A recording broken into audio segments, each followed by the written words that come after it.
მადლობა, ეს პატა იაკობაშვილი იყო. ახლა კი სხვა თემა, რატომ მოიკლა თავის სკოლის მოსწავლემ. სოფელ ძველი ანაგის უკლებლივ ყველა მაცხოვრებელს დღესაც აწუხებს ეს კითხვა. ფიქრობ, საბავშვო ბაღის სკოლის თუ უმაღლესი მოსწავლეთა მშობლები უნდა დაინტერესდნენ ამ ტრაგიკული შემთხვევით.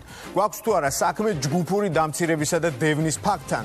საერთაშორისო ენაზე ამას ბულინგი ჰქვია. ადამიანთა ჯგუფი ირჩევს ობიექტს და სხვადასხვა საშუალებით მიზანმიმართულად დევნის თავის მსხვერპლს. აქ იყენებენ ყველა ფორმას, ფსიქოლოგიურ თუ ფიზიკურ ზეწოლას. თითქოს უწყინარი ხუმრობა, დაცინვა, უცაბედად დაგდებული ჭორი შეიძლება გადაიზარდოს დევნის კამპანიაში, რომლის გამო ადამიანები ცვლიან სამსახურს, სასწავლებელს თუ საცხოვრებელ ადგილს. გიორგი გვიშიანი შეეცადა გარკვეულიყო ამ ურთულეს საკითხში.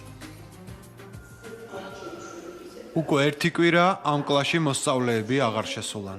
ძველი ანაგის საჯარო სკოლის მეხუთე კლასელები იმ 11 წლის ბიჭს გლოვობენ, რომელმაც მერხზე ეს წარწერა დატოვა. ეს ბავშვი სკოლიდან რომ მოვიდა, კითხე შვილო, ადრე რა თმოხელი. არ მითხრა და მუშტი ჩემით მოვიდა აეგრე. იმ დილით ნიკა ჩალაბაშვილს ჩხუბის სკოლის ეზოში ერთ-ერთ მოსწავლესთან მოუვიდა.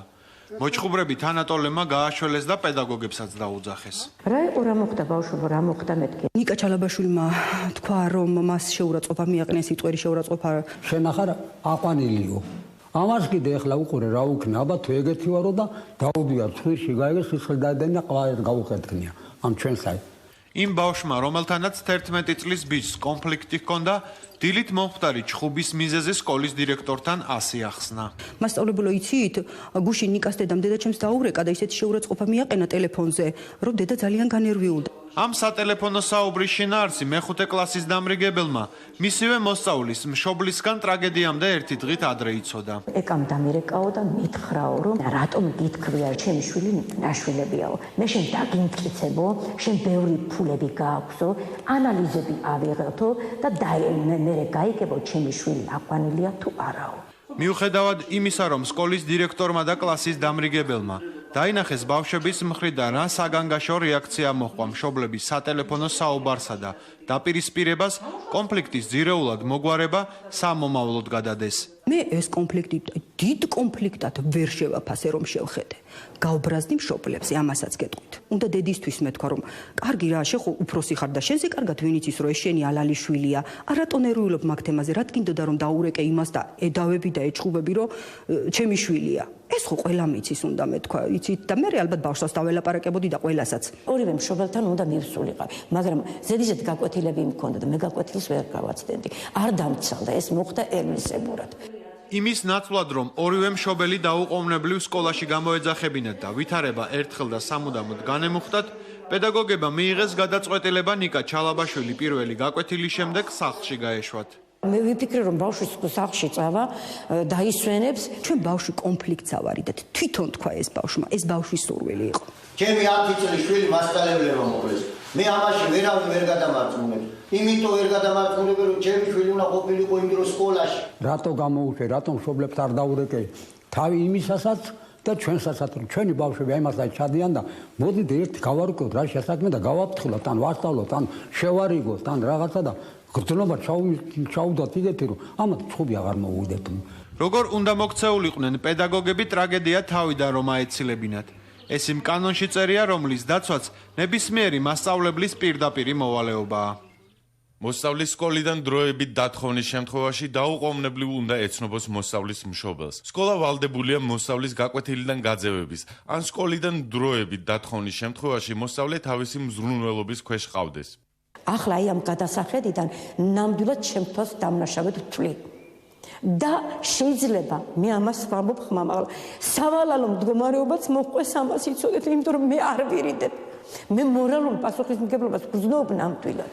იმ ჩემს შვილს აღარაფერი არ ეშველება, გინდა ეხლა მასწავლებელი გაანთავისუფლონ, გინდა რაც უნდა ქნა. მაგრამ იმას მიაქციონ ყურადღება, რომ სხვითა შვილსაც ეს არ დაემართოს. დაღუპულის დედა იხსენებს, რომ მის შვილს მეორე კლასიდან მოყოლებული სკოლაში პერმანენტულად ავიწროებდნენ. დასცინოდნენ ჩაცმულობის გამო. ბრალს დებდნენ ქურდობაში და მასზე ფიზიკურად არა მხოლოდ ბავშვები ძალადობდნენ. მასწავლებელმა კი არ მითხრა შევენიშვილი უცემიო. მე მომახდევინა ბოდიში რა ბრიყი გაგიზრდიაო. თურმე ბოდიში მოსახდელი მასწავლებელს აქონია აქეთა რომ ჩემი შვილი უცემია. ისე დააშინა ბავშვი რომ სახლში არ უთქვია. იტყვი რომ გცემეო და ჩაგტოვებ კლასში. თუ არა და რვიანს დაგიწერო. ეკა ნასრაშვილი ამბობს, რომ შვილის დასახმარებლად პედაგოგებისთვის არაერთხელ მიუმართავს. თუმცა მათგან მუდამ ერთი პასუხი ესმოდა. შენ ახარ პროვოკატორი, შენ ახარ პანიკიორიო და აღარც პანიკიორი ვარ ამის მერე და აღარც პროვოკატორი მე შვილი აღარ აყავ.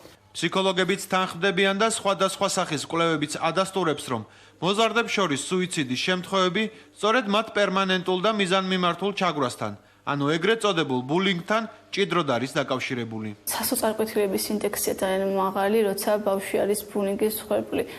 მისთვის თითქოს ყოფნა ჩერდება, იქ სადაც მშვიდე უნდა იყოს, იქ სადაც რეალიზებული იყოს, იქ ყოფნა აღარ უნდა და შესაბამისად თინეიჯერებს შორის ჩადენილი სუიციდების კვლევა როცა მიმდინარეობდა, აღმოჩნდა რომ ყოველი მე-9 შემთხვევა უკავშირდება ბულინგს და საკმაოდ მაღალი მაჩვენებელია.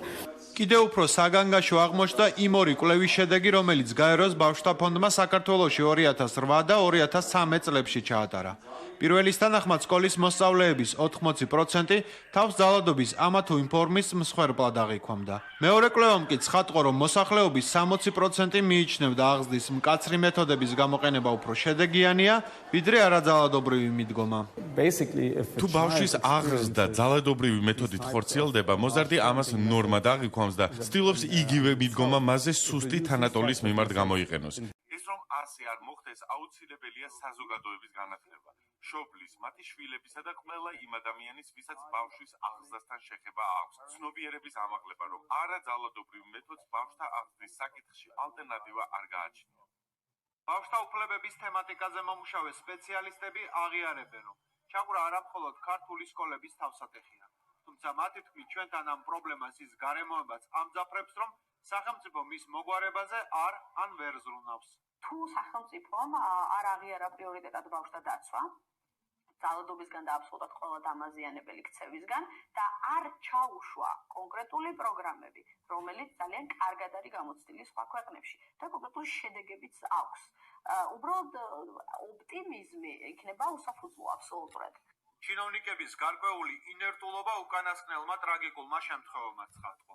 ძველიანაგის საჯარო სკოლაში სამართალდამცავთა გარდა ჯერჯერობით არც განათლების სამინისტროდან და არც სოციალური მომსახურების სააგენტოდან ჩასულა ვინმე. ამით უნდა დაინტერესებულიყო ყველა ეს ორგანო, განათლების სამინისტროც და სოციალური მომსახურების სააგენტოც. რომ შეისწავლონ სიტუაცია, დადონ სურათი, რა ხდება, როდესაც ჩვენ ვაპარაკობთ ბულინგზე სკოლაში, არ უნდა დაგვავიწყდეს, რომ ორივე მხარეს არიან ბავშვები და ორივე მხარეს ჭირდება ჩვენი დახმარება. მანდატური სამსახურთან არსებული ფსიქოლოგიური ცენტრის თანამშრომლები ნიკა ჩალაბაშვილის თანაკლასელთათვის ფსიქოლოგიური დახმარების გაწევას მომავალი კვირიდან გეგმავენ.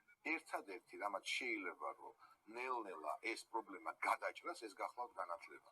მშობელმა უნდა იცოდეს ბავშვის აღზრდა, მშობელს ძალიან ხშირად კარგი უნდა თავისი ბავშვისთვის და სამწუხაროდ უკეთებს ცუდს. პედაგოგმაც უნდა იცოდეს, თქვა, პრობლემურ ბავშვთან ქცევა, უნდა იცოდეს გარკვეულ სიტუაციებში რა და როგორ გააკეთოს, უნდა იცოდეს რისი აკრძალვა შეიძლება და რისი არა. ეს გახლავთ მთელი სისტემა. ამიტომ თუ გვინდა ეს პრობლემა გადავჭრათ, უნდა ეს სისტემა ავაწყოთ. იმის მიუხედავად, რომ სკოლაში ბავშვების ერთი ჯგუფის მიერ მეორეს ჩაგვრა გაცხადებული ფაქტია, სახელმწიფო სტრუქტურებს პოსტფაქტუმ რეაგირება უწევს. ამ პრობლემის აღმოსაფრთხებლად სისტემური მიდგომა ჯერ არ არსებობს. შესაბამისად, დღეს სკოლაში გაშვებული ნებისმიერი ბავშვი სხვადასხვა მიზეზით შესაძლოა ეგრეთ წოდებული ბულინგის მსხვერპლი გახდეს.